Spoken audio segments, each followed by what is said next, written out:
Soyez les bienvenus au chapitre 44 de la telenovela L'amour n'a pas de recette. Moro est en train de parler avec Lupita. Il lui assure qu'il est entre l'épée et le mur, car même s'il veut aider Mireia, il ne peut pas abandonner sa sœur. Lupita, en colère, lui confesse que l'une des erreurs de sa fille a été de s'être impliquée avec lui. Cependant, Moro lui assure qu'il ne cessera pas de voir Mireia, car il est totalement intéressé par elle. En l'écoutant, Lupita lui donne une forte gifle et lui assure que sa fille ne serait pas avec une personne comme lui. D'un autre côté, Gala et Porfirio mettent Moro dehors de la maison de Lupita. Gala s'approche rapidement de Lupita et l'aide à s'asseoir sur le canapé en lui demandant s'il te plaît de venir chez elle. En sachant qu'elle est en très mauvaise santé, Lupita hésite un peu mais finit par accepter la proposition de Gala. Esteban et Ginebra sont réunis dans la maison de celle-ci, parlant un peu, et sont interrompus par Zara et Monito, qui s'assoient à côté d'elle. Ginebra exprime combien elle se sent heureuse de les avoir là.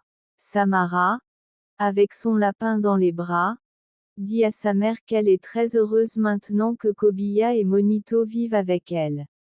Pendant que Monito tient Kobia dans ses bras, il dit à Ginebra que le lapin de Samara a déjà un nom. Samara annonce que le nom de sa peluche est Pasita, car c'est ainsi qu'elle appelle affectueusement Paz. En entendant cela, Ginebra, pas très contente, lui dit subtilement qu'elle devrait changer le nom, car Paz étant sa kidnappeuse, elle ne devrait pas l'aimer autant. Tout se passe sous le regard attentif d'Esteban qui, en entendant les dernières paroles de Ginebra, n'apprécie pas. Pendant ce temps, Lupita et Gala arrivent à la maison d'Esteban. Il la salue rapidement. Esteban lui mentionne qu'il est déjà au courant qu'elle va rester à la maison et lui assure qu'elle est totalement la bienvenue. Umberto lui mentionne qu'il a déjà tout préparé pour la défense et que Kenzo sortira le lendemain. À ce moment-là, ils sont interrompus par Elvira, qui entre dans la pièce et, en voyant Lupita, n'est pas prudente avec ses commentaires. Lupita, en entendant ce que dit Elvira, défend rapidement sa fille et lui assure qu'elle ne sera pas dans sa maison gratuitement, car elle s'occupera de la cuisine. Esteban soutient rapidement Lupita. Elvira, un peu contrariée, applaudit et dit à Esteban qu'il doit assumer les conséquences en lui disant qu'il ne sera plus le président de l'entreprise. Esteban lui mentionne qu'elle ne peut pas prendre une décision à la légère, car elle devrait d'abord consulter tous les membres du conseil, ce à quoi elle répond qu'il n'a pas à s'inquiéter, car elle les réunira dès que possible. D'un autre côté, Paz est aux côtés de sa sœur et lui confesse qu'elle ne sait pas si elle pourra dire tout le mensonge. C'est là que Mireia lui rappelle qu'elles ont aussi menti quand elles ont caché Samara.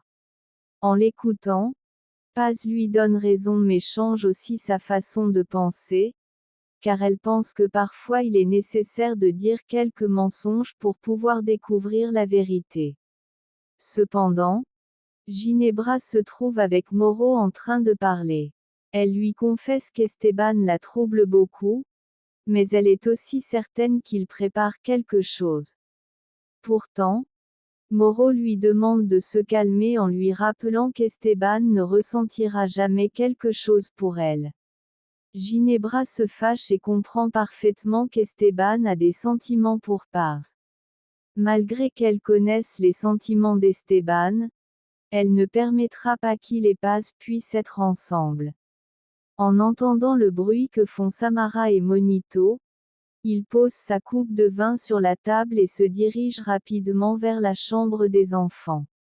D'un autre côté, Gala, Esteban et Umberto regardent tout par la caméra, car il souhaite trouver une preuve qui incrimine Ginebra et puisse aider à la libération de Paz.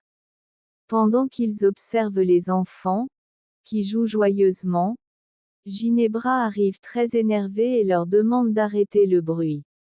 Samara demande à sa mère de lui laisser un peu plus de temps pour jouer, mais en voyant la négative de sa mère, elle change d'avis et lui demande de lui chanter la chanson que Paz lui chantait, ce qui met Ginebra très en colère. Elle s'approche de Samara pour lui donner une forte gifle. Malheureusement pour Ginebra, Gala et les autres étaient en train de voir ce qui se passait et ne peuvent éviter d'être surpris. De la même manière, Ginebra gronde encore un peu plus sa fille et, avant de partir, dit aux deux enfants d'aller dormir. Monito s'approche de Samara et lui fait un câlin en lui demandant d'arrêter de pleurer. Esteban donne rapidement raison à Paz en assurant qu'il est très clair que Ginebra maltraite sa fille. Cependant, son père intervient et lui dit qu'il est très naturel que les parents corrigent leurs enfants en leur donnant quelques coups. Gala, en entendant son grand-père, se lève rapidement de son siège et s'approche pour lui dire qu'elle n'est pas d'accord avec le fait de corriger les enfants de cette manière. Ils échangent quelques mots et Gala retourne à son siège, tandis que Humberto ne peut s'empêcher de fantasmer un peu, car il se rappelle du moment où il a rencontré Paz. En le voyant si distrait, Esteban lui demande rapidement ce qui lui arrive. Humberto détourne le sujet et lui dit que les preuves qu'ils ont maintenant sont très peu nombreuses pour dire que Ginebra maltraite sa fille. Cependant, Gala assure que pour elle c'est plus que suffisant pour savoir que Ginebra n'aime pas sa fille. Esteban et Humberto parlent de tout ce que Paz devra dire à l'audience. Ensuite, à l'audience, la famille commence à s'installer à leurs places respectives. Salomón et Pedro, en voyant leur mère, ne peuvent pas éviter d'essayer de s'approcher d'elle. Cependant ils ne peuvent pas le faire car Castro et les gardes interviennent. Castro se tourne vers le juge et lui dit quelques mots. Moro et Fermín échangent un regard pas du tout agréable. Le juge commence à dire quelques mots mais il est interrompu par Ginebra, qui arrive dans la salle. Elle s'approche et lui dit rapidement qu'elle a pleinement confiance en lui pour qu'il fasse justice. Cependant, le juge, pas aimable du tout, lui demande de se taire et de s'asseoir car c'est lui qui se chargera de dicter la sentence. Ginebra, pas du tout contente de la réponse du juge, s'assoit à sa place. Mireia s'approche de Paz et lui murmure quelques mots. Le juge ouvre le procès et dit quelques autres paroles. Humberto, l'avocat de la famille, prend rapidement la parole et explique au juge que Madame Guadalupe ne pourra pas assister au procès pour raison de santé, mais qu'elle continuera à maintenir son assignation à résidence. En terminant de parler, Moro prend rapidement la parole. En les écoutant tous les deux, le juge donne la parole à la partie accusée. Fermín assure au juge que lui et Paz sont les seuls coupables d'avoir privé Samara de liberté. Paz se lève et soutient la version que donne Fermín en assurant que sa famille n'a rien à voir. Moro, en l'écoutant, intervient rapidement et dit que la famille ne cherche qu'à tromper la justice. D'un autre côté, Elvira est assise sur le canapé face à son petit-fils Bosco, lui confessant qu'elle n'arrive pas à croire que Ginebra ne lui ait pas permis d'aller au procès, mais Bosco ne comprend pas pourquoi elle s'inquiète autant pour elle alors qu'elle n'est qu'une simple connaissance. Elvira réprimande Bosco pour la façon dont il lui répond, mais il n'y accorde pas beaucoup d'importance et s'assoit face à elle en lui demandant si, dans le cas où les Robles seraient libérés, il reviendrait vivre dans sa maison. Elvira répond qu'elle espère que rien de cela n'arrive, mais rien ne peut être assuré, car elle sait qu'Esteban est capable de faire n'importe quoi. Lupita se trouve dans la cuisine en train de préparer le petit déjeuner. Eder arrivé, en la voyant, s'approche rapidement et lui donne une forte étreinte. Eder essaie de la consoler et lui demande de ne pas être triste. Lupita, en voyant la main de Eder, qui est blessée, lui demande rapidement ce qui lui est arrivé. Cependant l'enfant lui dit qu'il ne veut pas en parler. Elle, très compréhensive, respecte sa décision. En entendant les paroles de Lupita, il lui confesse qu'il aimerait que sa grand-mère soit aussi compréhensive. Lupita lui dit quelques mots, ce qui provoque un sourire en lui. Eder propose de l'aider en cuisine et elle accepte son aide, mais lui demande de se laver les mains. Porfirio observe toute cette scène depuis la porte et décide d'entrer en commentant que cela lui rappelle sa famille.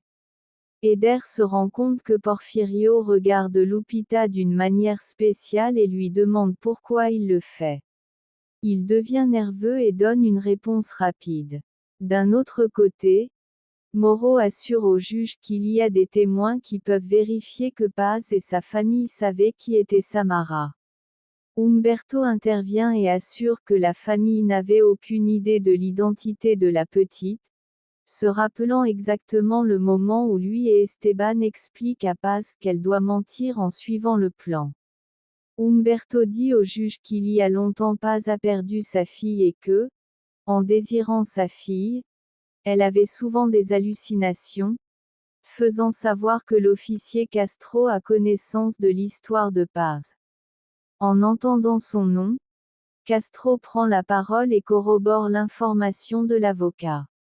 Cependant, Moro intervient et assure que l'histoire de Paz n'a rien à voir, alléguant que la famille connaissait le visage de sa nièce, car même sa sœur lui avait remis en personne des affiches avec la photo de sa fille.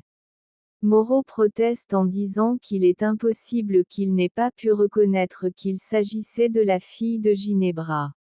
Fermine prend la parole et assure au juge que pour eux, ce n'était rien d'autre qu'une fille abandonnée dans la rue. Ginebra l'interrompt et lui demande d'arrêter de faire semblant, car elle-même s'est chargée de donner des interviews dans lesquelles elle montrait le visage de sa fille. En l'écoutant, toute la famille commence à protester, faisant perdre l'ordre. Le juge intervient et demande le silence pour pouvoir continuer. En suivant le plan, Salomon prend la parole, suivi du reste. Moro intervient et souligne que tout ce qu'ils disent est très pratique.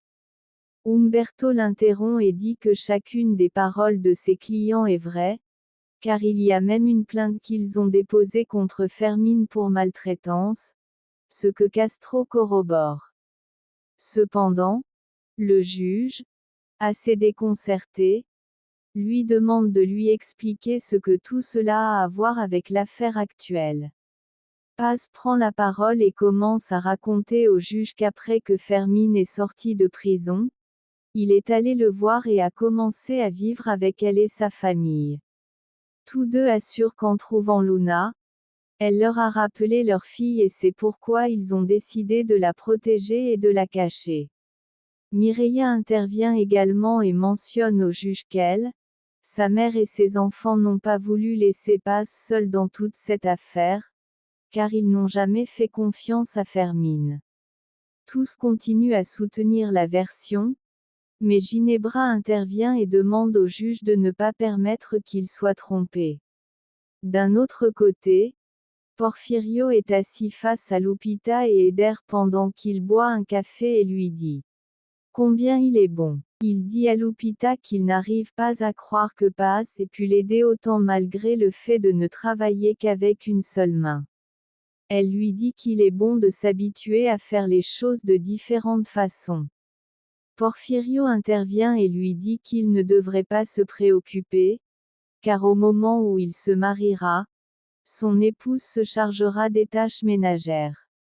Lupita se fâche beaucoup en lui assurant que ce ne sont pas seulement les femmes qui s'occupent de la cuisine. Cependant, Porfirio ne changera pas d'avis. En voyant qu'ils vont se disputer, Eder leur demande de ne pas le faire et sourit, provoquant un rire de la part des deux, car l'enfant avait les dents pleines de laitue. Lupita dit à l'enfant qu'ils ne se disputeraient pas, mais elle lui fait comprendre qu'elle ne partage pas l'idée de Porfirio, puis elle s'éloigne, contrariée. Moro informe le juge que Paz et Esteban ont une relation, ce qui est déjà prouvé. Humberto prononce quelques mots et cède la parole à Paz, qui assure qu'Esteban ne savait rien de ce qui s'était passé. Il prend à nouveau la parole et dit au juge que la photo dont parle Moro est celle qui a été prise lorsqu'il a accompagné Paz pour voir Rubio, l'extorqueur. Fermín prend la parole et dit certaines choses, mais il est interrompu par Moro, qui assure qu'il ne comprend toujours pas comme toute une famille entière n'a pas pu reconnaître Samara.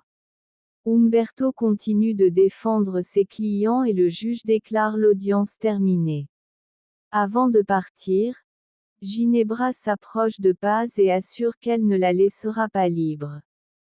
Paz répond et lui mentionne qu'elle n'est coupable de rien de ce dont on l'accuse. Moro emmène sa sœur pour éviter plus de conflits. Mireia, en essayant d'embrasser ses enfants, est interrompue par Castro et un autre des gardiens, qui ne lui permettent pas de s'approcher. Cependant, Mireia dit à Castro de la laisser rester un moment avec ses enfants. Pendant ce temps, Monito et Samara sont à la maison. La fillette tient le petit chien entre ses mains pendant qu'elle parle.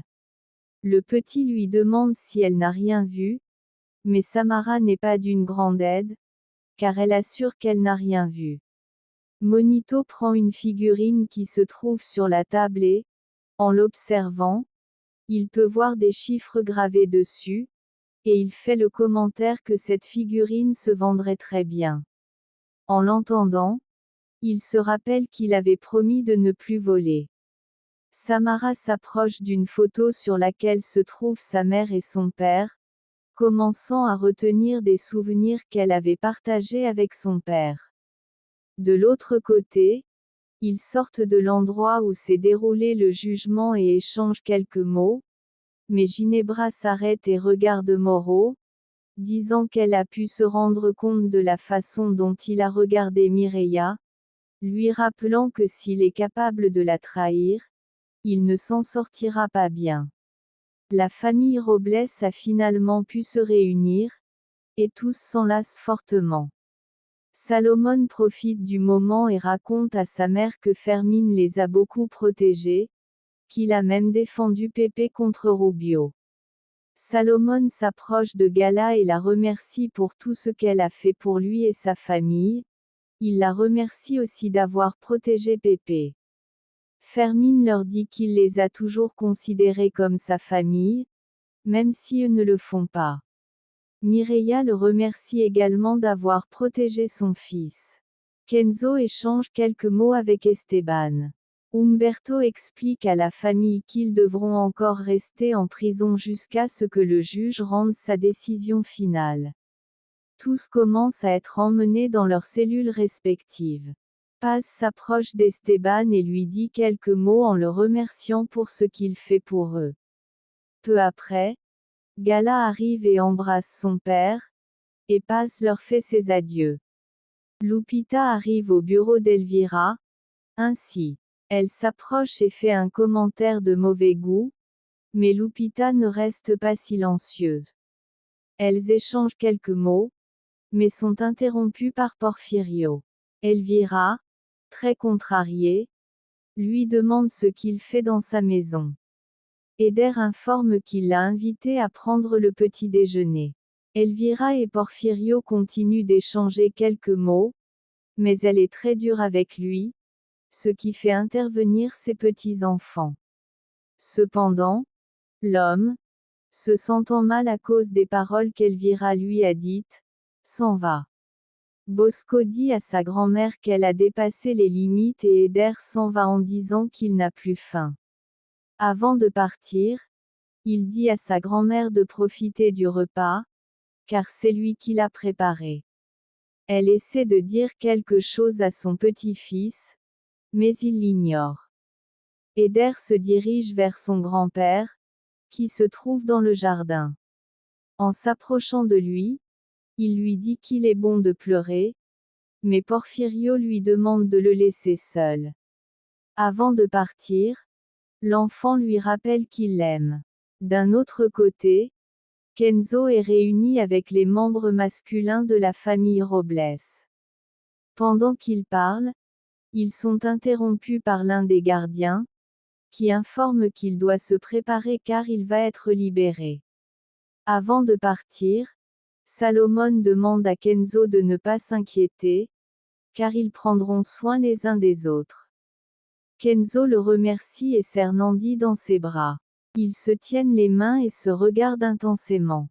Il lui commande que lorsque Nandi sortira de cet endroit, la première chose qu'elle fera sera de changer ses documents pour être officiellement une femme. Salomon plaisante et leur demande de bien se dire au revoir. Marc rend visite à Mireia. En le voyant, très contrariée, elle lui dit qu'elle n'arrive pas à croire qu'il soit là après tout ce qu'il a dit à l'audience. Moreau lui donne rapidement une explication. Cependant elle, pas très convaincue, lui demande de quel côté va sa loyauté. Sans pouvoir l'éviter, il lui dit qu'il est du côté de Ginebra. En l'entendant, Mireia met fin à la conversation, et au moment de partir, elle est retenue par lui, qui lui dit certaines choses de la même manière. Salomon est dans la cour et échange quelques mots avec certains des détenus, puis il se dirige vers un endroit où il ne peut pas être vu et sort le téléphone qu'il a obtenu de l'un d'eux, et compose rapidement le numéro de Gala. En répondant, Salomon lui explique qu'il garde un peu d'argent pour pouvoir l'obtenir et lui parler, mais elle reste très neutre et lui dit qu'elle ne veut pas qu'il ait des problèmes. Mais lui ne donne pas beaucoup d'importance et lui dit que, en fait, depuis longtemps il voulait lui dire quelque chose. Cependant, Gala lui dit qu'elle n'est pas intéressée par ce qu'il a à dire, car elle ne peut toujours pas croire ce qu'il a fait. Salomon reste très déconcerté et lui demande ce qui s'est passé, mais elle met fin à l'appel. Ensuite, elle prépare un thé et met ses écouteurs pour regarder une vidéo, car elle est un peu frustrée. Esteban rend visite à Paz en prison. Ils sont assis face à face. Elle lui avoue qu'elle ne veut plus continuer à mentir, car elle ne se sent pas bien en le faisant. Esteban lui donne sa compréhension et lui explique que pour l'instant c'est la seule chose qu'ils peuvent faire, et il lui dit qu'il a pleine confiance en leur amour, et pour cela il lui avoue qu'il va essayer de séduire Ginebra. Rapidement, Paz exprime son dégoût, mais finit par accepter. Esteban lui prend les mains et lui assure qu'il l'aime. Mireia essaie de convaincre la femme chargée de la cuisine de les laisser aider, mais elle refuse de les recevoir. Mireia continue d'essayer de la convaincre tout en lançant une conversation. La femme finit par leur dire que peut-être, puis elle s'en va. L'autre femme qui se trouvait là parle rapidement à Paz et à Mireia, ainsi elles échangent quelques mots. Finalement, elles se mettent d'accord. Elvira est réunie avec les membres du conseil, informant qu'elle a organisé cette réunion car elle souhaite destituer Esteban de son poste. De la même manière, il prend la parole et rappelle à tous les présents que pendant 19 ans il a veillé sur l'entreprise et l'a maintenue à flot, mais il est interrompu par Elvira. Il lui demande rapidement qui sera la personne qui occupera sa place. Elle lui répond que cela devrait être Ginebra. Cependant, ils disent qu'elle n'a pas l'expérience nécessaire. Ginebra se défend en mettant en avant ses qualités et l'expérience qu'elle possède, mais il continue de la questionner, car ils assurent qu'en ayant vérifié son chevaux, aucune des choses qu'elle dit n'y figure. Moreau intervient et explique à Esteban et à tous pourquoi toutes ces qualités ne sont pas écrites là. Elvira décide d'intervenir, et pour éviter que la réunion ne s'éternise, elle demande à tous de procéder au vote. Sans rien de plus à dire, il commence à s'en aller. Esteban mentionne à Elvira qu'il ne comprend pas pourquoi elle fait tellement confiance à Ginebra. Elle, complètement désintéressée, lui dit que c'est sa mentalité de paysan qui l'a beaucoup limitée, et c'est pourquoi elle a besoin de quelqu'un avec beaucoup plus de vision. Esteban se défend en disant qu'en dépit d'être un paysan, il a maintenu l'entreprise à flot pendant tout ce temps, lui rappelant que tous les membres du conseil s'en souviendront. D'un autre côté, Kenzo est déjà dans son appartement et reçoit la visite de son fils Geronimo. En voyant son père, il s'approche rapidement de lui et lui fait un gros câlin. Kenzo demande à son fils où sont son frère et sa mère. Il lui répond que tous les deux sont partis faire des achats, assurant qu'ils lui achèteront quelque chose. Kenzo connaît la vraie raison pour laquelle ils ne sont pas là et demande à son fils de ne pas s'inquiéter, le remerciant d'être présent, et tous deux s'enlacent à nouveau. Paz reçoit la visite de son avocat, qui apporte les documents avec la décision du juge. Monito et Samara, tout en explorant la maison, trouvent une pièce secrète. Le garçon, avec ses habiletés, parvient à ouvrir les portes. Samara demande à Monito qu'il parte, mais il insiste qu'il devrait explorer un peu plus, et lui demande de surveiller l'entrée pour qu'elle puisse l'avertir si quelqu'un revient. Ainsi, il trouve une porte avec un verrou digital. Le garçon commence à se rappeler les chiffres qu'il a vus sur la figurine dans le salon et commence à entrer le mot de passe. Contre toute attente, il est correct et il réussit à entrer à l'intérieur de la pièce, étant surpris en trouvant beaucoup d'argent couvert par une couverture rouge. Elvira se trouve dans son bureau en compagnie de Ginebra et de Moreau, pendant qu'ils parlent de ce qui s'est passé lors de la réunion.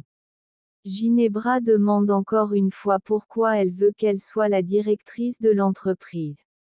En l'entendant, elle demande à Moreau de leur laisser un moment seul.